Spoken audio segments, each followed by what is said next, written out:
President al-Assad stresses Syria's determination on making national dialogue a success and simultaneously fighting terrorism.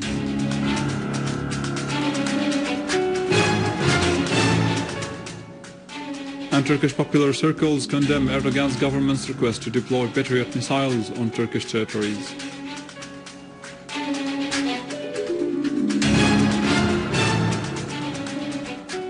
Syrian armed forces continue to pursue armed terrorist groups affiliated to al-Qaeda.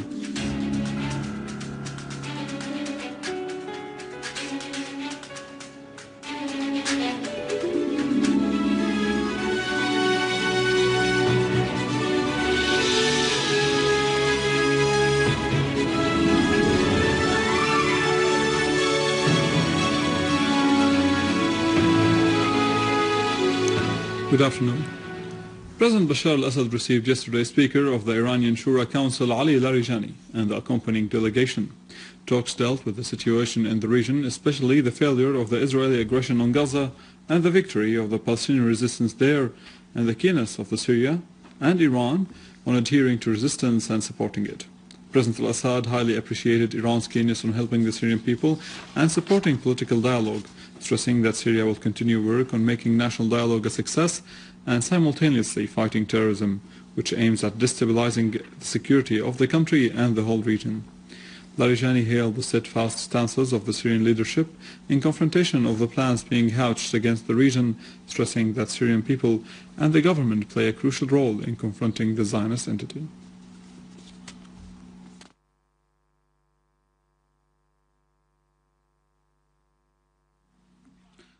During a journalist's question at the conclusion of Dr. Larijani's visit to Syria, during these circumstances, President al-Assad said, "It is not an emergency visit. There are always communication between us and the Iranian officials from different levels, but when the visit is on the level of the Shura Council, there will be a gathering for all the meetings held with other officials during a certain period, so we are re-evaluating them, especially in the current situations that move very quickly, the last of which was the Israeli aggression on Gaza." On his part, Dr. Larijani said, "We held valuable discussions, especially about the events related to Palestine and the great victory achieved by the Muslim Palestinian people, the Syrian government, the Syrian people, President Bashar al-Assad and President Hafiz al-Assad, and the ones who have the most important role in the Palestinian resistance." Larijani added, in the same time, that the region states fear to send one bullet to the Palestinians, the Syrian government and people put all potentials ready for the Palestinian people, and that what makes some of the regional states send weapons to the armed groups to Syria. He added, "We have told them that the Syrian government and people have an important role in facing the Zionist entity, and you do not have to weaken this role with your deeds, even if you are looking for reforms in Syria. This cannot be achieved by sending weapons, but it should be done by political dialogue."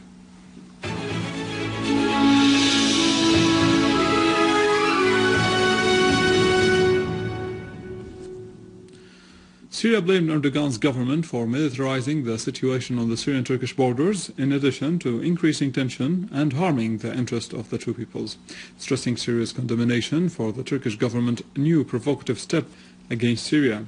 Before this, Turkey had submitted a request to NATO to set up Patriot missile systems near the Syrian-Turkish borders as an attempt to delude the Turkish people and public opinion from a risk coming from Syria. Moreover, an official source in the Foreign and Expatriates Ministry said that Syria reassures the Turkish people that there is nothing to worry about because Syria respects the Turkish sovereignty as it is keen on the interests of the Turkish people and seeks to establish better relations with them.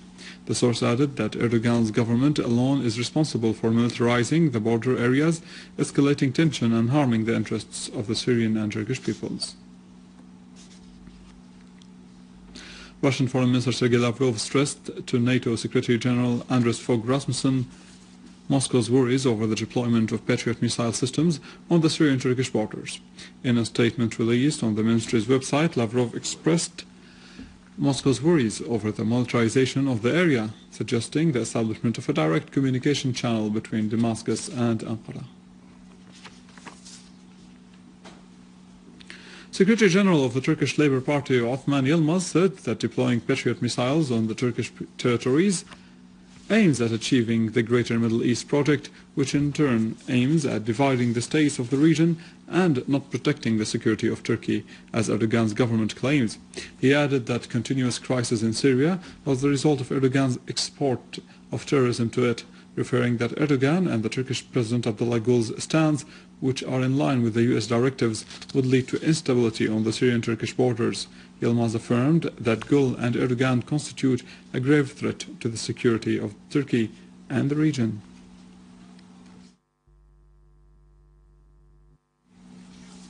Spokesperson of the Iranian Foreign Ministry Rahman Mahanmadrest said that the Turkish demand to NATO about deploying missiles on the borders with Syria would never help to resolve the crisis in the country. Rather, it would make it more complicated. Mahanmadrest added that the insistence of the military solution in Syria by some sides is a main factor for increasing tension and threats in the region. In addition, that the influential countries should seek to find a political solution for all the crises of the region.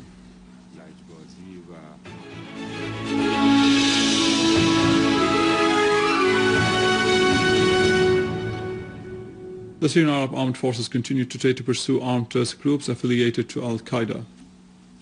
In Deir ez-Zor, a unit of the armed forces clashed with an armed terrorist group near Al-Fardos Mosque in Al-Jbeili neighborhood, killing a number of terrorists belonging to al-Qaeda. Another unit of the army clashed with terrorists in Al-Jbeili and Al-Bsira neighborhoods, killing a number of them and injuring others. A unit of the armed forces clashed with an armed terrorist group from what is called Al-Nusra Front in Bursaid Street in Al-Muwazzafin neighborhood in Deir ez-Zor city, killing a number of its members and injuring others. Terrorist Abdurrahman al-Ra'i was identified among the killed. In Hasakeh, in cooperation with locals, an army unit repelled an attack launched by armed terrorist groups affiliated to al-Qaeda against houses and public properties in Tel Hammis near Al-Qamishli countryside. In related context, a unit of the armed forces confronted this morning an armed terrorist group which tried to attack the law enforcement forces at the checkpoint 45 and Al-Frunluq in Latakia countryside, inflicting heavy losses upon its members. An official source in the city said that the army members killed a number of terrorists and destroyed a car equipped with a machine gun, killing all the terrorists inside it. The Popular Front for Liberating Palestine, the General Command, stressed in a statement that the Israeli enemy sends armed terrorist groups to attack the front's camps in Al Rihan area in the eastern Ghouta. The camp was in that location for more than 30 years, and it has always been a base which launched qualitative operations against the enemy. The statement added that the Zionist enemy tried over and over again to violate the camp in many ways and failed after the front managed to give the Zionist enemy a hard blow during the aggression on Gaza. So the enemy used its tools to take revenge from our front fighters by blockading a Rihan camp, shelling it, and attempting to break into it. The front stressed that the attack came due to their failure to push the Palestinian camps into the Syrian crisis due to its political stand, and it condemned the conspiracy against Syria.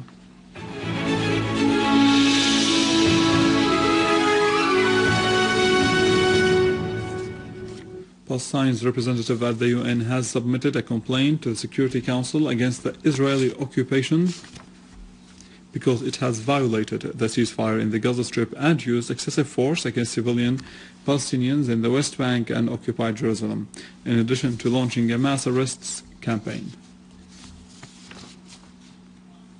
Scores of Palestinians and foreigners who have poured into the West Bank in a sign of solidarity have suffered suffocation as a result of the tear gas bombs fired at them by the Israeli occupation troops during the weekly rallies in the West Bank against the settlement activities and the segregation wall.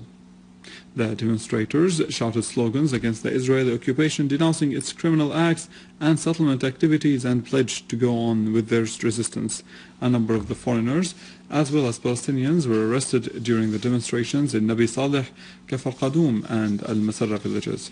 Moreover, settlers have stormed a number of villages and homes and attacked the residents of those villages.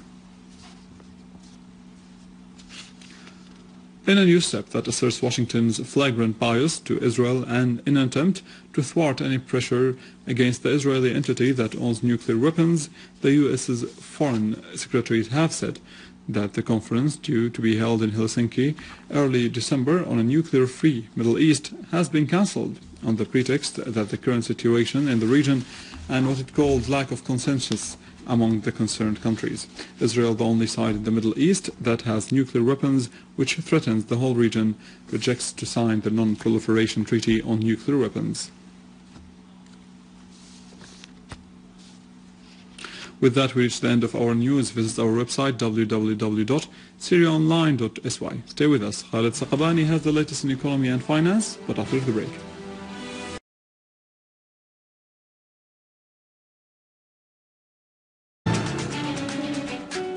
Syrian Arab armed forces continue to pursue armed terrorist groups affiliated to al-Qaeda.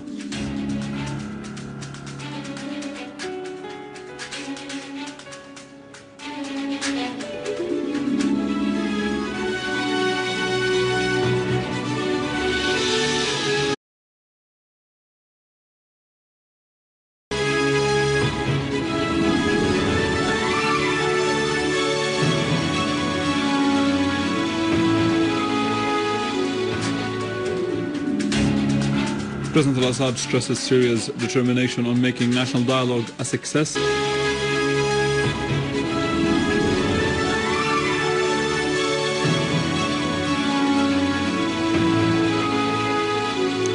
Good afternoon.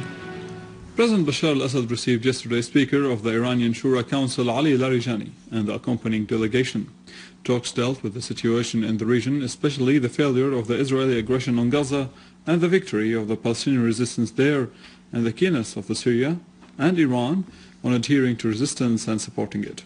President al-Assad highly appreciated Iran's keenness on helping the Syrian people and supporting political dialogue, stressing that Syria will end simultaneously fighting terrorism.